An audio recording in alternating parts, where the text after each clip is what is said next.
So I was diagnosed with MS on June 5th, 2000. And I didn't know what that meant for my dreams of becoming a missionary or getting married or even becoming a doctor. But God told me that I had to trust him and trust that he's more than enough, even if none of that was a part of his plan for me. And so I chose to trust him, and I started praying that I would see myself and other people through his eyes and that I would look at things with an eternal perspective.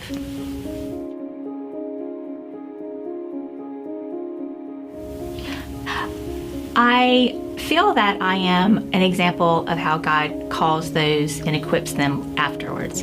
I felt called to missions while I was at Tech in college, but I still don't have a major till I was a sophomore. And my advisor at the time recommended I try medicine as an avenue for that missions calling. I had no idea what that entailed, but I applied for medical school and I applied for seminary, and I just trusted that God would show me one way or the other.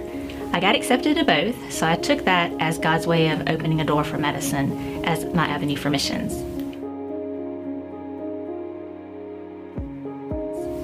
I started medical school, and by my second year, I started developing symptoms of MS. I didn't know it was MS, but I knew enough about the disease at that time at 24 to know I should be concerned. I went to the doctor, but they said I was just stressed. So there was a 6-month period of having these vague symptoms and fearing the worst that I really relied on God totally and got into his word and trusted his plan over my own. I memorized Psalm 139 during that time because it talks about how, while we may be caught off guard by things, God is never caught off guard. When he formed me in my mother's womb, he knew that this season would be a part of his perfect plan for me.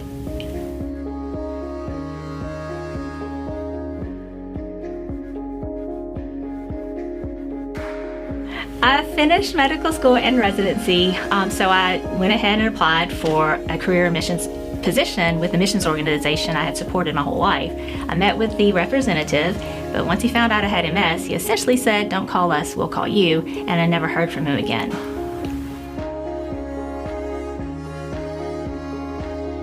So then, Christ was my everything. He was my husband, he was my provider, he was my caregiver as I had MS. But I still didn't feel like I had anything to offer girls to disciple them, but I felt like God wanted me to disciple young women and young girls.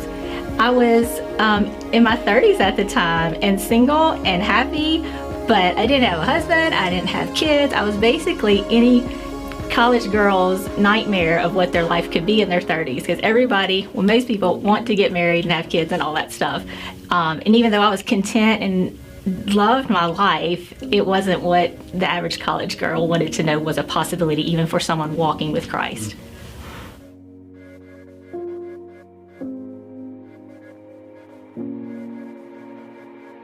So God clearly showed me that I had the gift of telling them how to trust God no matter what, to make him their identity and be satisfied and complete in him.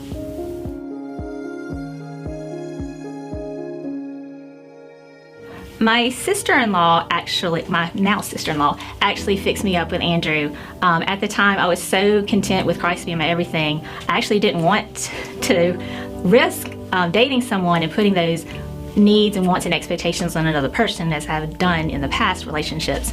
But I was introduced to him. At the time, I could stand 17 seconds in physical therapy. I was 39 and had been in a wheelchair for 3 years by that point. But we started dating and we were engaged 5 months later, and we began praying about what God would have for our wedding. And Andrew felt that God placed on his heart that he would give me the wedding of my dreams.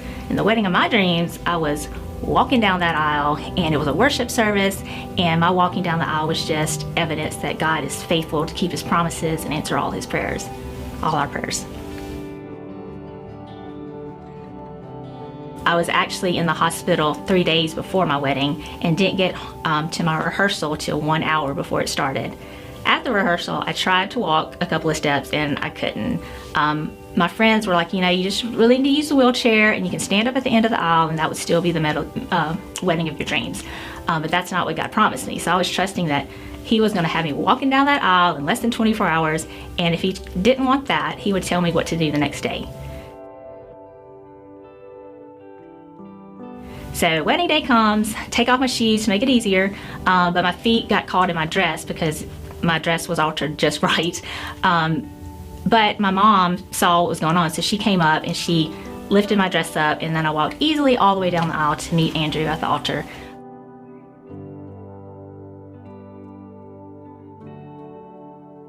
And after standing for a while to do our vows, my legs were shot, so walking out, Andrew just quickly lifted me up and carried me out. But I was able to dance with him for our first dance at my reception.